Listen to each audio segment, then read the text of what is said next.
my studio.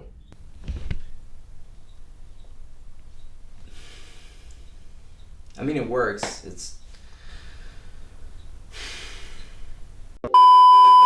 My name is Mike. Welcome back to my channel. So I don't really do a lot of photography videos, but that's changing today because I've gotten a couple questions about how I shoot my studio portraits, and I just felt like making a quick video because I feel like I'm relatively new to photography and it's way easier to get high quality results as long as you kind of have an idea of what you're doing and you don't need to spend that much. The equipment here is about like $132. I'm gonna leave a link to everything. I'm not affiliated with it, but I'll leave links in the description to where you can purchase this stuff on Amazon. If you wanna come over here, I can show you. So all it is two CN160 Neewer lights. They're super cheap lights, they're dimmable. They come with these diffusion plastic sheets. Super easy stuff. So then all you do is you just get two of these, you throw them on two stands. I have a sheet. You're supposed to use a muslin background, but the thing is you can work with your lighting and kind of get this to be blacker than it would be normally, because the bottom line is this is see-through. So ideally you want to get a muslin one, be a little thicker, but this sheet works fine if you control your background and your lighting. As you can see over here, I've taped up paper to block the light, because the less light you have, the easier it is to get that black background and to really only show what you want in post. If you don't have a dark room like this or enough space like this, you can always just wait until nighttime, go outside when it's dark, and you can control your light that way. There's no excuses. You can get this done for like super cheap if you just know what to look for. Okay, like I said, the darker the area, the easier it is to control what gets lit. So first things first is I'm gonna turn the lights off. And now we're super dark in here. You probably can't even see me.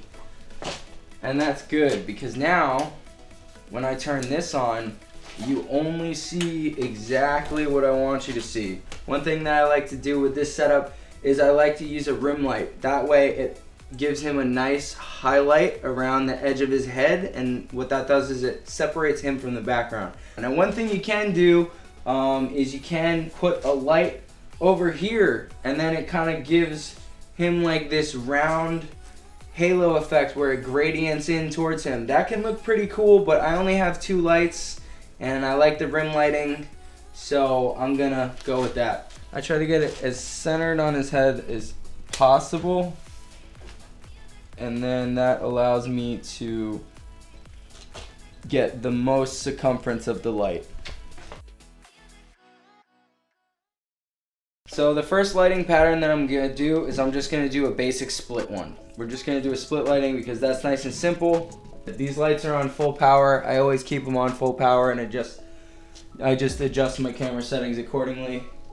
I'm gonna take one photo. Okay, so if you want to come and look at this, already looks good. Like the lighting's already good. It's gonna take minor tweaks and you should be fine to get that. One photo that got a decent amount of attention that I just did recently is this photo that I'll put on the screen right now. I'm gonna show you exactly how to get that. It's basically the same lighting setup, except I just move. So if you come with me, I'll show you. So I'm just gonna move this back, and then TJ, you're just gonna keep looking in the same kind of straight direction that you were before. And then from here, I just get one of these. So I mean, if you could see this, we're already getting that similar kind of lighting from that photo.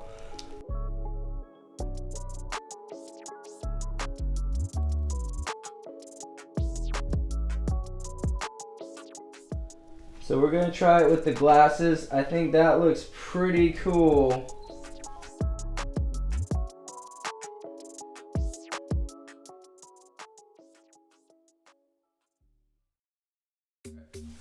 Okay, so now I'm gonna move to badger lighting. Normally what I like to do is I like to put two lights coming from the back sides of him, and then I will shoot them down.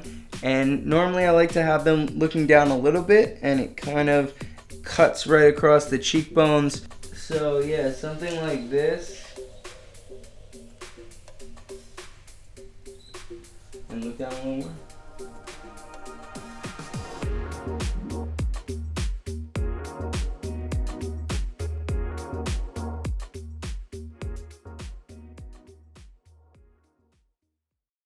Okay, so the next shots that we're going to do is Rembrandt lighting. That's going to be our third pattern that we're working on. Rembrandt lighting gets its name because it's a very popular lighting pattern in Rembrandt's portraits. Instead of split, which is straight on, and you want to go straight going that way, this one, you're going to come up from the top and shoot down. So,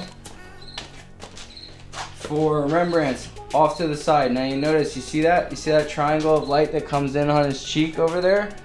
That's what we're looking for. That's Rembrandt. Bada bing, bada boom. We're in business, baby. Okay, so I'm gonna briefly go over what a catch light is. Catch lights are amazing. If you can get catch lights in every portrait, it's a win automatically. So catch lights are this little highlight. So you see that white? That is what makes people's eyes come to life. That's what looks dreamy. That's what you go for.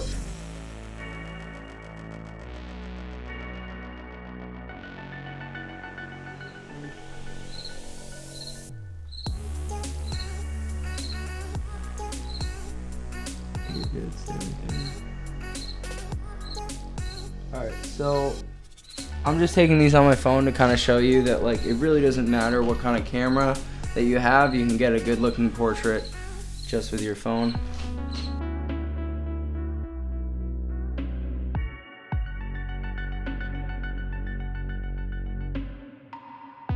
So yeah, that's about it. That's my $130, like $2 studio. Really cheap. If you use this and you like actually get something out of it, yo, tag me on Instagram, comment your Instagram handle. I want to see what you got. And yeah, that's about it. Like if this helped you, subscribe if this helped you, share this with a friend, and yeah, just keep being creative. You got this. I'll see you guys later. Thank you.